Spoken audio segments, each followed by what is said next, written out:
Então eu tô falando que você tem que ter a aparência que você compraria se você fosse numa consulta, se você fosse levar o seu pet. Então é uma pessoa que tá com o cabelo limpo, um cabelo bem arrumado, um jaleco bonito, ou uma roupa bonita, que vai ter um sorriso no olhar, um sorriso nas palavras que fala. Porque hoje, mais do que nunca, a gente vive o tempo de máscaras. Então, uma máscara que você usaria somente numa consulta, hoje você tem que usar desde o primeiro momento. E aí, o que é legal? Você tem um sorriso no olhar, você tem uma palavra sorrindo, porque a pessoa gosta de levar um animal em um lugar que ela vai se sentir bem, um ambiente agradável, não numa pessoa que está cansada, que tá mal-humorada, que não queria estar ali, que não tá. Aí a pessoa vai falar: primeiro, já não sou bem tratado aqui. Segundo, será que o que ela está falando é verdade? Será que o que ele está falando é verdade? Essa pessoa está tão de mal com a vida, será que ele sabe o que ele está falando? Causa dúvida. Por quê? Porque você não está de bem nem com você mesmo. Como é que você vai estar de bem com o seu cliente? Como é que você vai agradar? Como é que você vai convencer? Ai, como é que você vai usar a sua persuasão? Não tem como, entendeu? Por isso quando eu falo da aparência é fundamental. E a aparência a gente fala de linguagem corporal também. A linguagem corporal que eu falo do olhar, do sorriso, de ser doce, do tom da voz. Esse é o próximo ponto que eu ia falar que eu já vou introduzir agora. O tom da voz. Para você ser firme, você não tem que ser rude, você não tem que ser mal educado. Você pode ser firme e falar de uma maneira doce, sutil. Vocês estão tendo curso aí com a doutora Nora. A doutora Nora tem uma voz doce, uma voz suave. E ela sabe ser doce e suave numa consulta, porque eu sou cliente dela, que eu tenho 2 cachorros.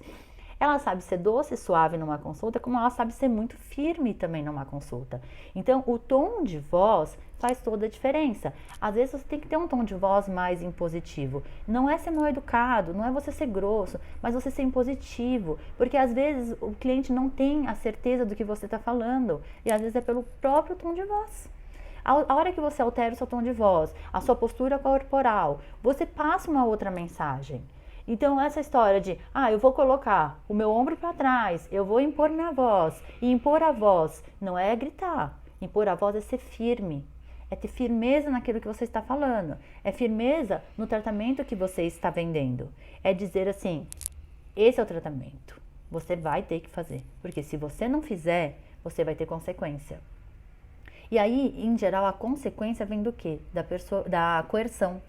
No começo, quando eu falei que a autoridade vem por persuasão ou por coerção, é porque muitas vezes a coerção tem que ser usada no sentido, não é que você vai obrigar ele a nada, né? Quando a gente fala em coerção, a gente pensa, vai ter que obrigar. Não, não é, ninguém obriga ninguém a nada, né? A gente vai ter que impor mediante uma consequência. Então, assim, você não quer fazer esse tratamento? Ok, mas a consequência vai ser essa. E aí, a coerção, nesse momento, tem que ser utilizada. No sentido de dar um susto realmente. Você tem que dar um susto no seu cliente. Assim, você tá vendo que aquele tratamento é melhor para o bichinho viver mais anos. Ou para ele viver. Realmente, naquele momento, para viver, para ele sobreviver, ele vai ter que fazer aquele tratamento. E não tá adiantando. Então, você já tem o seu cargo, você já tem a aparência, você já tem o tom de voz. Nada disso está adiantando. Então, agora eu vou ter que utilizar da ferramenta da coerção. Eu já tentei utilizar da persuasão, não funcionou. Com educação, eu vou usar da coerção. Então, eu vou mostrar a consequência negativa para a vida desse bicho. E às vezes é um susto mesmo. É um susto no sentido de vou assustar ele para mostrar a gravidade. Vou dar um exemplo aqui também. A doutora Nora, ela é a veterinária dos meus 2 cachorros. E um deles, ele tem problema genético.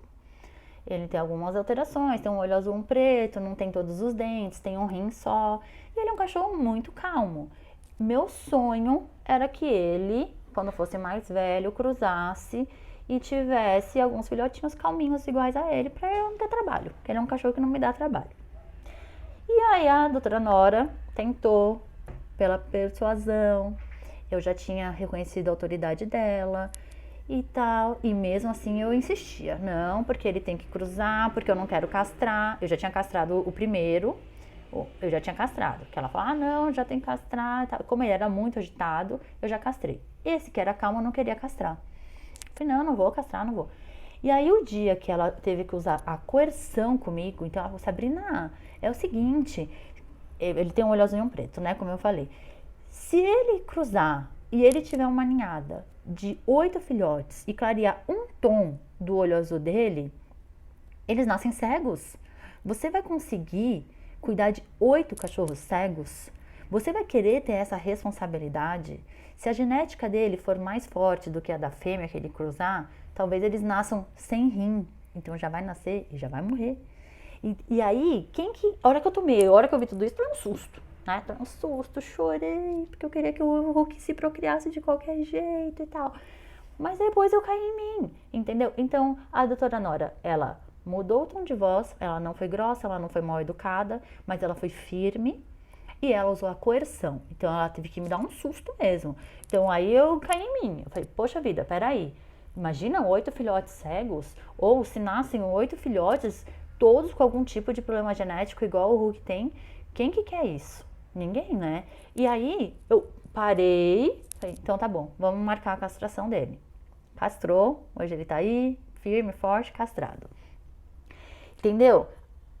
Ela usou a persuasão no começo, porque eu não conhecia o trabalho dela. Ela já era reconhecida como uma autoridade e mesmo assim, eu como cliente insistia em questionar essa decisão, essa orientação. Utilizou a coerção. A punição não é que ela estava me punindo, a punição viria pela procriação de um cachorro com problemas genéticos. Ela me assustou, ela teve que me dar um choque para eu sair da minha realidade, eu sair do meu mundinho que eu queria cachorros calmos na minha vida. Então, se eu quisesse cachorros calmos, eu teria que procurar outros cachorros, não procriar esse que já tinha problemas genéticos. Esses são os estágios que vocês têm que passar. Persuasão, explicar, convencer, justificar o tratamento, não se justificar. Depois, a autoridade já é reconhecida e, em geral, você faz uma manutenção da sua autoridade. Porém, se de vez em quando você tiver que utilizar a coerção, você vai utilizar da maneira correta, com essas ferramentas que eu estou te dando. Vocês têm aí uma ferramenta grande, tem assuntos para vocês pensarem, para vocês analisarem e escrever no papel.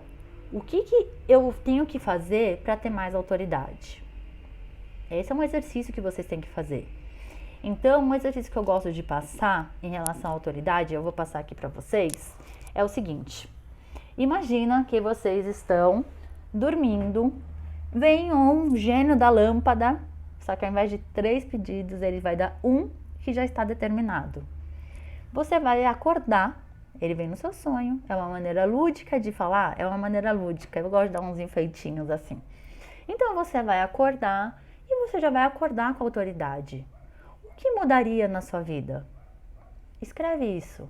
Escreve para você mesmo consultar depois. Então, o que mudaria na sua vida? O que as pessoas veriam em você que elas não veem hoje?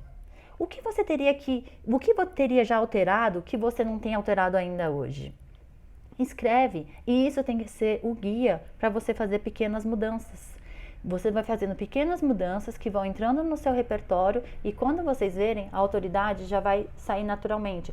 Esse fluxo que eu expliquei aqui, persuasão, reconhecimento de autoridade, talvez coerção, ele já vai acontecer.